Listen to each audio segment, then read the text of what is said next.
सुकमा से बड़ी खबर आपको बता दें, जहां पर सुकमा डीएफओ अशोक पटेल के निलंबन से जुड़ी ये खबर है। आपको बता दें कि डीएफओ पर तेंदुपत्ता बोनस घोटाले का आरोप है। 6 करोड़ से ज्यादा बोनस घोटाला किया गया है। शुरुआती जांच के बाद निलंबन की कार्रवाई की गई है। तेंदुपत्ता संग्राहकों को बोनस मिलना था, नक्सल प्रभावित क्षेत्र में बोनस मिलना था और इसमें घोटाला किया गया है। तेंदुपत्ता समिति प्रबंधकों पर भी गबन का आरोप लगाया गया है। चूंकि आपको बता दें कि तेंदुपत्ता संग्रहण की जो राशि होती है, क्योंकि सुकमा सुदूर क्षेत्र है, इसलिए यहां पर कैश में भुगतान किया जाता है और इसी में घोटाला किया गया है। 6 करोड़ से ज्यादा बोनस घोटाले का यहां पर आरोप लगा है। शुरुआती जांच के बाद निलंबन की कार्रवाई की गई है। तेंदुपत्ता संग्राहकों को बोनस मिलना था और इसी राशि का, जो लगभग 6 करोड़ रुपए की राशि है, इसका गबन किया गया। नक्सल प्रभावित क्षेत्र के बोनस की राशि गबन से जुड़ा यह मामला, जिसमें अब डीएफओ पर निलंबन की गाजगिरी है।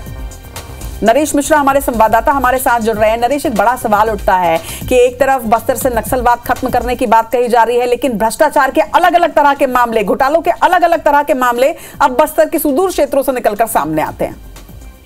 जी हाँ, देखिए, और ये सालों से नक्सलवाद के प्रभाव का ये नाजायज फायदा ये अधिकारी इस तरह से उठाते रहे हैं इन क्षेत्रों में, और उसी का ये असर है। और इस मामले में हुआ ये कि क्योंकि भुगतान होना पहले ही बता दिया था अधिकारियों ने, और उसके बाद जब जांच हुई तो ये मालूम चला कि 1 रुपए भी किसी भी संग्राहक को बांटा ही नहीं गया था जिस वक्त ये जानकारी विभाग को भेजी गई थी।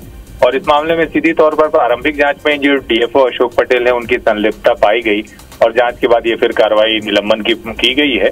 और अभी भी वे सभी समितियां सुकमा में जांच के दायरे में हैं जिन्होंने कैश के रूप में ये भुगतान निकाला है। और आप 6 करोड़ से अधिक का ये भुगतान है, तो आप अंदाजा लगा सकते हैं कितना बड़ा ये भुगतान है।